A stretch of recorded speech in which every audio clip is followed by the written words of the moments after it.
Hello guys, welcome to the CSS crash course. In this video, we'll look at some grid item properties. My name is Kafui and welcome to my channel mods.dev.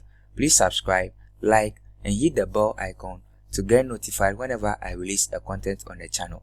With that said, let's get started. This video is a continuation to the previous video on CSS grid layout. So in the previous video, we looked at how to create a grid container and some properties that can be applied to a grid container. So in this video, we want to look at some properties that we can apply to our individual grid items. So I'll go ahead and select one of them, which is the fifth one, which is having a class of grid item 5. So this is the grid item we'll be working with. The first property we'll look at are the grid column start and then the grid column end properties, which are used to specify the column you want your grid item to start from and where you want them to end at. So I'll just say grid column start. So VS Code gives us auto completion. Grid column start, it gives us auto completion. So I'll say you should start from what, the first column, and then use the grid column end, and you should end on the third column. When I do that and save, so this item here, the fifth one here, let me zoom in a bit. So the fifth one here, the fifth div here, or our grid item with the content of 5 here, starts from the first column. So we have 1, 2, 3 columns. It starts from the first column and ends on the third column. I know most people will be thinking it should end here, but it doesn't work like that, because in CSS we have what we call grid lines. So in fact, let me just go to my DevTools to show you this. So when you go to your DevTools and then you activate the grid on the grid container here, so this grid indication here, just activate it on your grid container.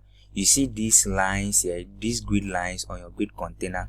So this is what we refer to as the grid lines, or the grid tracks. So you see that we have the first line, the second column, the third column, and then the fourth line here. So 1, 2, 3, 4. So our grid item starts from the first grid line here and ends on what, the third grid line. So when you want it to go across, that starts from the first column to the end, then we have to specify the value to the end. Let me just close this one. The grid column end, we have to put in the value of 4 here and save. So upon so doing, our grid item now spans across the grid container. Or we can specify a value of -1. When I do that and save, we get the same value.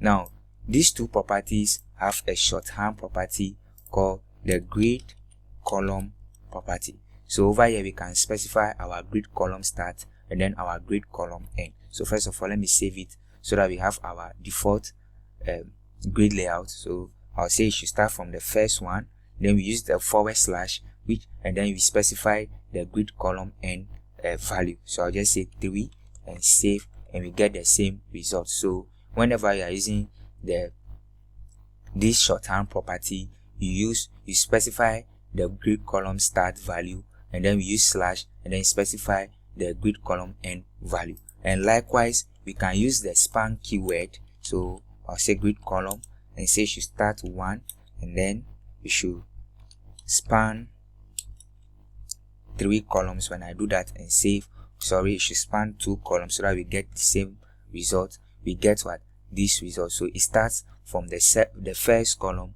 The grid item starts from the first column and spans what, 2 columns. So 1, 2. So it spans these 2 columns. When we want it to go to the end, then we want it to span what, 3 columns. So and I put 3 here and save. Now it goes what, across our grid container. So that's it about the grid column property. Now the next property we'll look at is the grid row property, or the grid row start and then the grid row end property. So I'll go ahead and write grid row start, and then let me just save this first. So we say it should start from, so we have 1, 2, 3, 4 rows. So let's say it should start from the first row. So I'll say 1, and then grid row end, it should end on the third row. When I do that and save, now you see that our fifth item or here starts from the first row and ends on what, the third row. And when we go to the DevTools here, I'll just go to the DevTools quickly, and we see these grid lines. So we have our first row, second row, third row. So that's it about the grid column row start, and then the grid, that's it about the grid row start and then the grid row end properties. It also has a shorthand property, which is the grid row property. Let me write this properly. Grid row, and here we can specify the grid row start. So I'll just say 1, and then using / the grid row end value, I'll just say 3. When I do that and save, we get the same result. And then likewise, we can use the span keyword here. I'll just say grid row. We should start from the first row, then should span what? 2 rows. When I do that and save, we get the same result. I can say it should span 4 rows. When I do that and save, now our grid item spans what? 4 rows. The next property we'll look at is the align self property, which aligns grid items vertically in each grid container. So let me do this and save.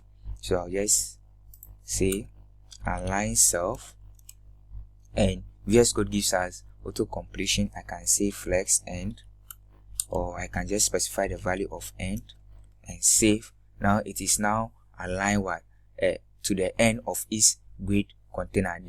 The grid item is now aligned to the end vertically, that's from top to bottom.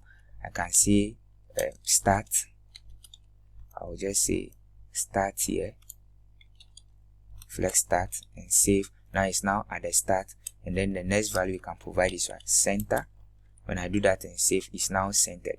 The next property we'll look at is the justify self property, which aligns the grid item horizontally in each grid container.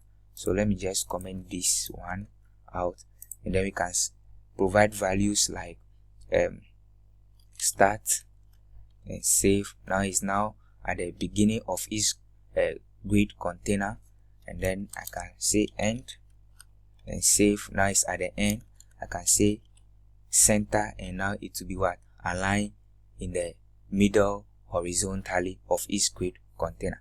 So that's it. So if you want to learn more, there are other properties we didn't talk about, or I didn't talk about. So you can go to MDN Web Docs and search for grid, CSS grid, and you can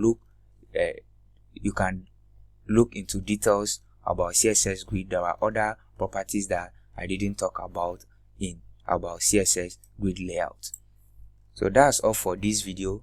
If you have any questions, put them in the comment section for discussion. Please subscribe, like, and hit the bell icon to get notified whenever I release a content on the channel. Thank you for watching, and see you in the next one.